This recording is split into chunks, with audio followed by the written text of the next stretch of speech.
বাংলাদেশের সাম্প্রদায়িক সহিংসতা, হাবিবগঞ্জে হিন্দু পুলিশ কর্মকর্তাকে নৃশংসভাবে হত্যা, ধর্মীয় পরিচয়ের কারণে টার্গেট করা হয় এসআই সন্তোষ দাসকে।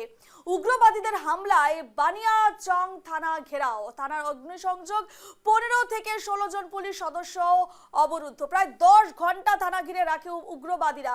সেনাবাহিনীর গাড়ি থেকে ছিনিয়ে নেয় হত্যা করা হয় পুলিশকে। ঘটনার দিন দুপুরে কয়েকশো উগ্রবাদী এলার সরকারি উচ্চ বিদ্যালয় এলাকা থেকে মিছিল বের করে বানিয়াচাং থানা ঘেরাও করে। পুলিশের সঙ্গে সংঘর্ষের এক পর্যায়ে থানায় অগ্নিসংযোগও করা হয়। ভেতরে 15 থেকে 16 জন পুলিশ সদস্য অবরুদ্ধ হয়ে পড়েন। প্রায় 10 ঘন্টা থানা ঘেরাও করে রাখা হয়। পরিস্থিতি নিয়ন্ত্রণে বিকেলে সেনাবাহিনী পৌঁছলো। রাত পর্যন্ত পরিস্থিতি স্বাভাবিক হয়নি। রাত 2টোর দিকে অবরুদ্ধ পুলিশ সদস্যদের উদ্ধারকালে উগ্রবাদীরা এসআই সন্তোষ দাসকে সেনাবাহিনীর গাড়ি থেকে ছিনিয়ে নেয়। প্রকাশ্যে তাকে একেবারে পিটিয়ে হত্যা করা হয় এবং পরে তার শরীরে আগুন ধরানো হয়। এই ঘটনা ঘটেছে প্রায় 1.5 বছর আগে এবং 5ই আগস্ট 2024 সালের ঘটনা। এবং এই ঘটনার পর যেই খবর সামনে আসছে, এই মুহূর্তে একটি ছবি ভাইরাল হয়েছে বাংলাদেশ থেকে উঠে এসেছে সেই ছবি এবং সোশ্যাল মিডিয়ায় বর্তমান সেই ছবি ভাইরাল। সেখানে একেবারে বলা হচ্ছে, থানায় গিয়ে বলা হচ্ছে যে এই সন্তোষ, যে তাকে আমরাই হত্যা করেছিলাম এমনটাই দাবি করা হচ্ছে। এক উগ্রবাদী মৌলবাদী নেতা এমনটাই তিনি দাবি করছেন। আমরা শোনাবো সেই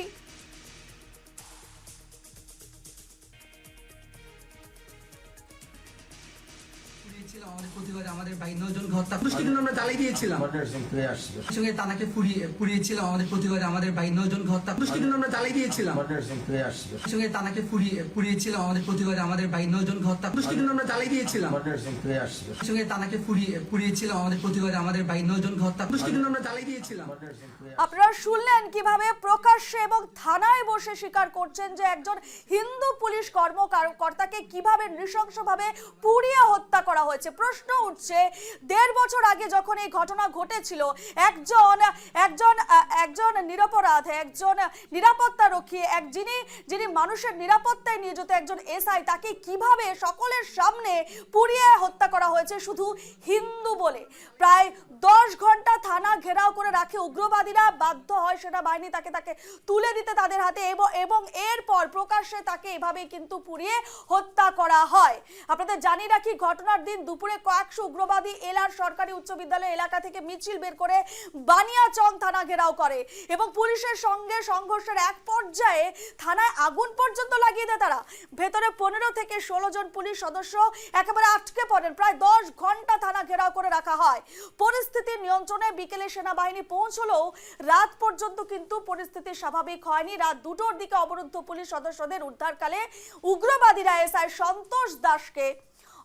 সন্তোষ দাসকে সেনাবাহিনীর গাড়ি থেকে ছিনিয়ে নেয় এবং প্রকাশ্যে তাকে পিটিয়ে হত্যা করা হয় এবং পরে তার শরীরে আগুন ধরানো হয়। হত্যার পর লাশ থানার সামনে গাছে ঝুলিয়ে রাখা হয়, যা চরম মানবাধিকার লঙ্ঘন এবং ভয়ভীতি প্রদর্শনের নজির।